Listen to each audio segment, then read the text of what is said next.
Hey there, this is Kyra Sucharski, your friendly local DAR specialist, and you are listening to The Radar. This is our first episode of our team's brand new podcast that will be focusing on disaster preparedness, response, and recovery topics. Today's episode is going to serve as a little introduction to the Disaster Assessment and Recovery Unit, or DAR for short. So let's dive right in. With me today are two wonderful members of our team, Rachel Bauer and Jordan Bays. They have been with DAR for a bit longer than I have, and I thought they would be amazing first guests to have on here. Would you both like to introduce yourselves? Sure. Thank you, Kyra. I'm Rachel Bauer, and I'm the Associate Director for the Disaster Assessment and Recovery Unit under the Texas A&M AgriLife Extension Service. I also serve as the State Operations Center Liaison at the Texas Division of Emergency Management. So I am based here out of Austin at the State Operations Center. Yeah, so my name's Jordan Bays. I am the recovery coordinator and also the state operations center liaison with Rachel. Prior to that, I was actually a DAR specialist like Kyra up in the Panhandle, and I covered the top 22 counties. Awesome. Thank you both for being here. And then, since this is my first episode as well, I'm going to go ahead and do a brief intro on myself. So, as I said, my name is Kyra. I am a DAR specialist and I am based out of Disaster District 12. So, I am housed out of Travis County, but I cover all 10 of the counties located in the Capital Council of Government area. So today, let's just start off and kind of ask the big question. What is the Disaster Assessment and Recovery Unit? I know a lot of people hear about DAR and they kind of have questions of who we are, what we do. So if either of you want to give like a little elevator pitch of, if someone just randomly came up to you and asked, what is DAR? What would you say? So the DAR unit is a unit within the Texas A&M AgriLife Extension Service. The Extension Service is an educational agency under the umbrella of the Texas A&M University system. And Extension has county extension agents that are based in every county across the state of Texas who conduct educational programs in agricultural and natural resources, family and community health, and community development. And we also operate the Texas 4-H Youth Development Program from those county offices. The Disaster Assessment and Recovery Unit is a little bit different. We have disaster specialists that work in different regions of the state. So we have one person who is stationed within each council of government area across the state, and they conduct educational programs and support our county extension agents and emergency managers with educational programming in disaster preparedness and mitigation. And then we also respond to disasters when called upon from the state. So, in a nutshell, we really just focus on, disaster preparedness, disaster response, disaster recovery. We do that educational programming, but we also do get deployed.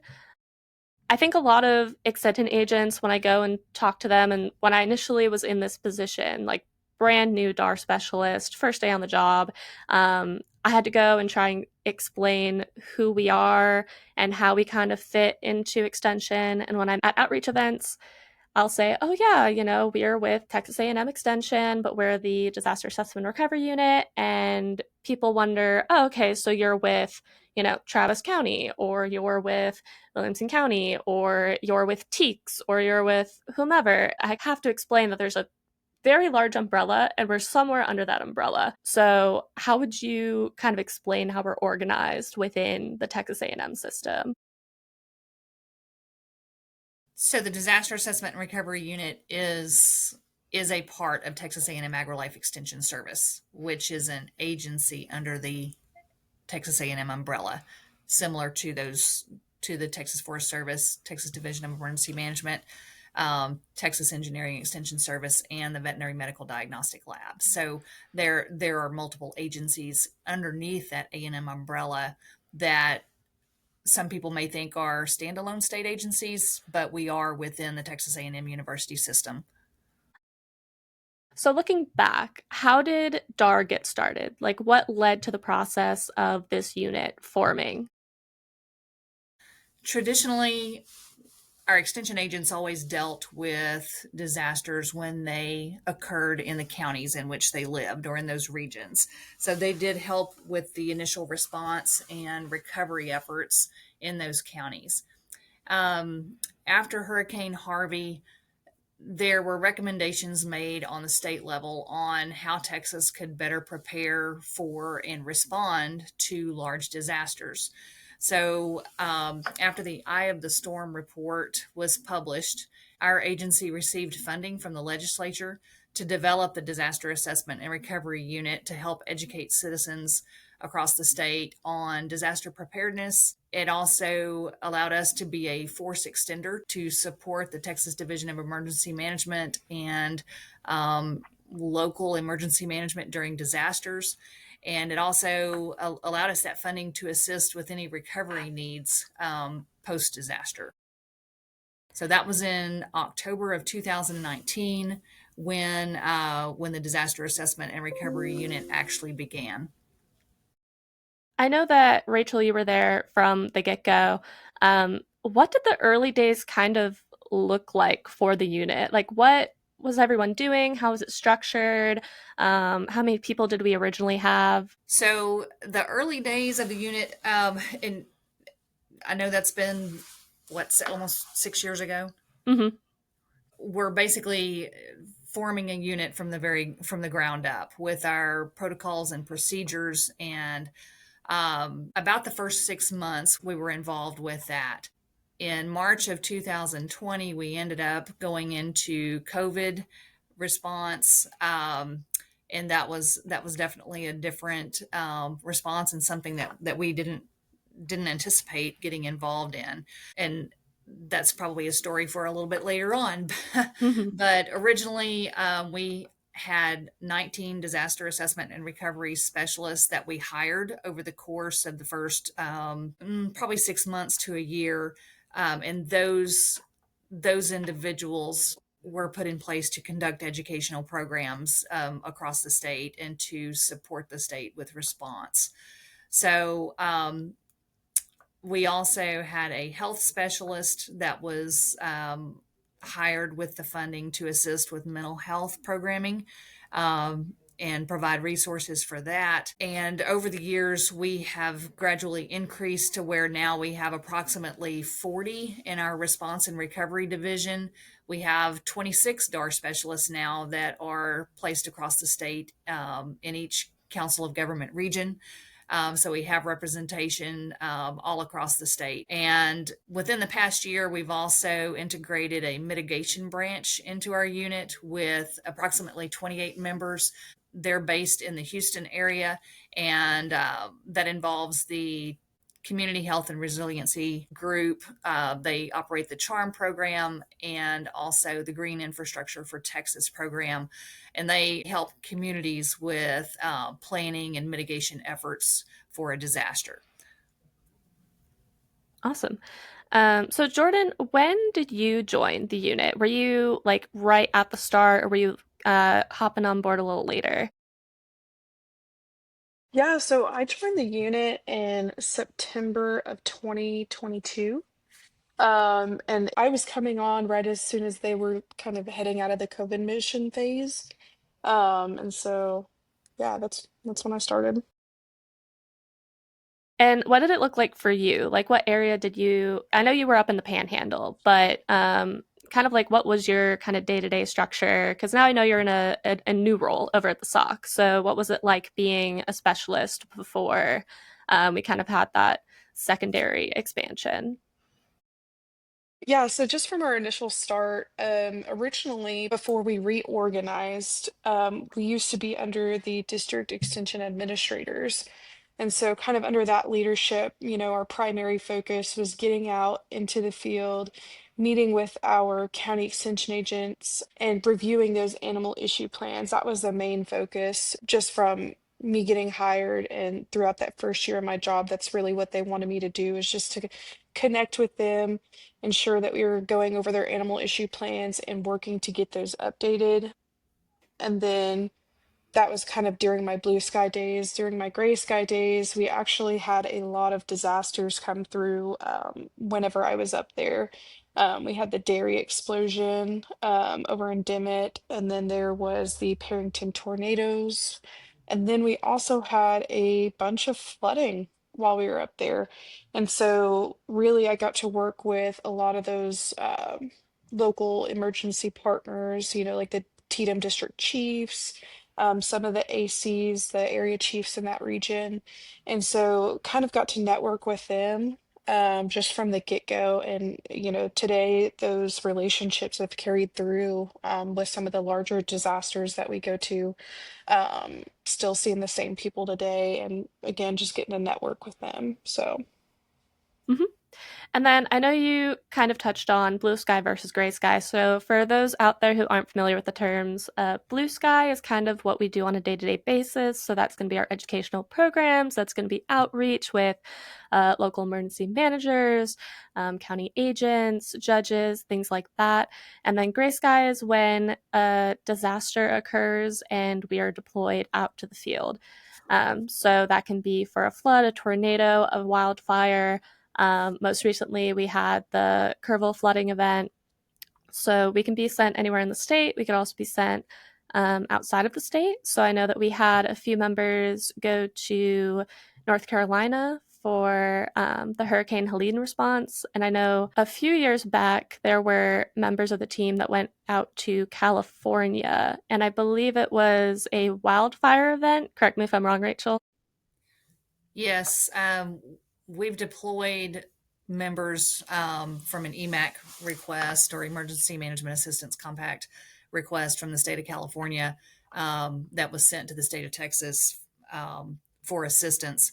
And we've deployed at least twice out to California for wildfires there, and then also to Florida. I think that was 2 years ago or 3 years ago for hurricane response, also to assist with animal needs there in those states. So, in terms of response, I know that we do kind of focus on large animal response, livestock specifically, animal sheltering operations, as well as animal supply points. But we do other tasks when we're deployed.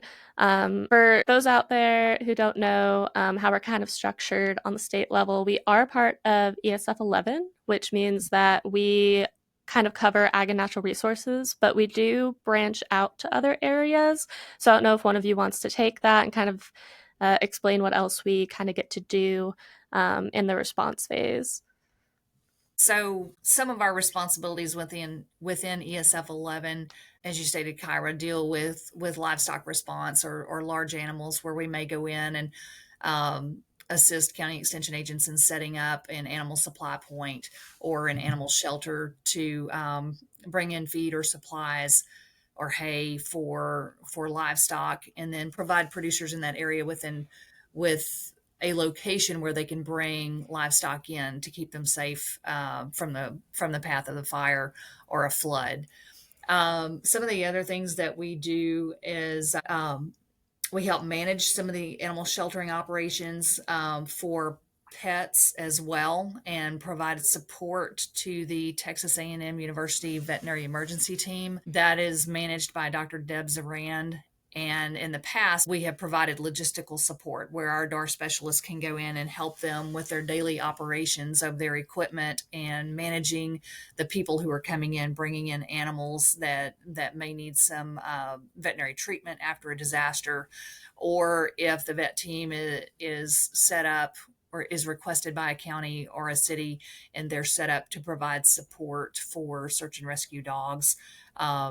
That was one of the most recent disasters that we provided support for them in Kerrville in the Hill Country area, as those search and rescue and recovery dogs were working in the field and would come in each day, and if they needed a health check, then the veterinary emergency team performed that, and our specialists provided support for the vet team while they were doing their operations.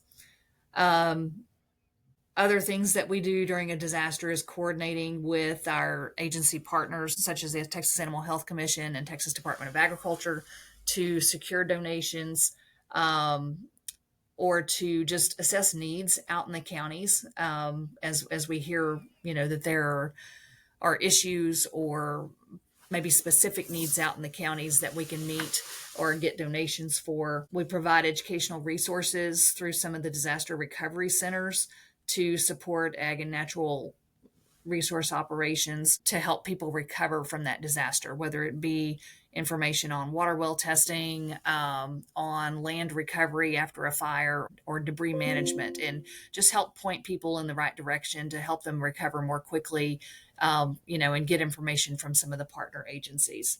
Our disaster specialists also can help conduct damage assessments after a flood or a fire, not only on agricultural land, but we've also worked with the Texas Division of Emergency Management and kind of extended their forces, of being able to go out into counties and maybe do drive-by assessments or walk-through assessments through a neighborhood to look at storm damage or flood damage to homes. So it's kind of a wide variety of things that we do across the state, during disaster response and also in that recovery phase. We work with our county extension agents very closely also because there is a portal that the Division of Emergency Management has in place that landowners or homeowners can report damages to their property or to their livestock operations or ag operations. And they can request assistance basically from the AgriLife Extension Service. So when we get those requests in from that portal, then Jordan will send that information out to the county extension agents for the county agents to follow up with those landowners to help provide those individuals with what they need to recover from that disaster. Yeah, I know that a few of my counties have been affected by the recent flooding event, and there were quite a few of those requests for AgriLife Extension, um, mainly for fencing, but there were a few others that needed, water well testing, or I think there might have been a few soil requests as well, just to make sure everything was fine on their land. Going back, because you mentioned the vet team, and they do some great work, obviously, in the response phase. But I also just wanted to touch on a little bit of the preparedness side. So, when we're building those animal response plans for each of the counties that Jordan had mentioned earlier, they are instrumental in making those plans. They do have like a pretty good outline going, and they also will utilize their senior vet students who will come out and do a site walkthrough, a site visit at the location that a local jurisdiction wants to put their animal shelter. And they're going to go out and walk with actual tape measures. They're going to measure out the entire facility and they're going to do the math and figure out how many animals they could fit in that facility, how many kennels or cages or pens that they can kind of put up, which I think is really cool. And then I know that recently, also kind of animal issues related, we just had an updated kind of toolkit that I know was published on SharePoint. I don't know if we've like kind of pushed it out to the public yet or not. I know that I'm going to bring it up at our local animal issues committee meeting later this month, but it's got a whole bunch of documents in there that are wonderful reference materials. So if people are just getting started on building an animal response plan, animal sheltering plan, then they can kind of use those as kind of building blocks and kind of use those during their planning process. Yes, those templates that are available to the cities and counties. I think it just makes that daunting task a little bit easier to have a template to look at and to go by and to adapt to their needs, within their community. They don't have to use it as is, but I think just having the knowledge that those templates are out there and they have somebody to help them work through that between the vet team and our DAR agents or DAR specialists. Those are just resources out there that many counties and cities don't realize exist, and that's part of our job is to get that information out there as well. Mm-hmm. All right, so we covered a lot. I think we kind of covered all of the bases of, who we are, what we do. Um, I guess like the only question that I have left is kind of what does the future look like for the DAR unit? I think the future is bright. We have a lot of work still to accomplish just with some of our procedures and protocols that you develop as time moves on. And, as we go through some of these disasters and we realize kind of what resources we might be lacking and what we need to provide, not just for our unit, but also for the public. Um, so I think we have a lot of work to do just with expanding our resources to aid individuals that are affected by disaster and expanding our educational programming to the public, in disaster preparedness and recovery. And I guess one of the bigger things on the horizon is that our unit director, Dr. Monty Dozier, is looking to secure funding to create or to build a disaster assessment readiness and education center that we can build and use that as our headquarters, for training, not just for our DAR specialists, but also for emergency managers or emergency responders, and to have a location there for training and to hold educational programming in the future. So that's probably our big thing that we're looking forward to trying to get funding for in the future. Well, that would be absolutely amazing. And I guess we kind of forgot to touch a little bit on our training aspect, I suppose. So I know that we've done an ORE, so we did like an operational readiness exercise, actually pretty local to me, so I didn't have to go far here in Bastrop. Um, and I know that we've talked about doing more of those types of exercises for us. And it's great that we're looking at including local emergency managers, other emergency management partners, local county agents as well. We try and bring them in on some of the training that we do with our online refresher trainings or other programs. But I think that would be really worthwhile to go in person and have that hands on experience. Yeah, no, just to touch on that a little bit about our operational readiness exercise, I think something that's exciting that we're kind of looking forward to is, Dr. Dozier, the unit director, he's also networking with other states from other extension services to kind of see if we can kind of bring them in and also get them trained up as well and just let them see kind of like how we're organized, what kind of training we conduct and work to help them in other states, develop something similar. So I think that's something to look forward to in our future exercises. Yeah, that's great. The disaster assessment and recovery unit model that was developed here in Texas was basically one of the first of its kinds. So we are being looked at very closely by other states who want to develop the same type of system within their state to be able to provide more disaster preparedness and recovery resources and have another level in there for response for not just for ag and natural resources, but for the mental health aspect and many other aspects, within their states. So we are developing this from the ground up, but we're being watched very closely by other states as well who want to see what we're doing and emulate that within their states as well. So that's it's kind of cool to be a part of. Yeah, that's amazing. And I love that we are kind of building that network amongst other states and other agencies and kind of just wanting to learn from each other, taking the best from each of our programs and saying, okay, hey, like you do this really well. We want to learn how to do that. This is something that we do really well, and we want to teach you how we do that effectively. And I think that just in general is going to make us stronger, really across the nation as a whole. Well, thank you both so much for being on here with me today. I know this was a bit different than what you're both used to doing, so I appreciate you stepping out of your comfort zones and taking the time to talk a little bit about DAR. For all of our listeners out there, thank you for tuning in. We are going to try pushing out episodes on a bi-weekly basis, so feel free to subscribe to our podcast so you can stay up to date as new episodes are released. And with that, we will see you all in the next episode. Bye!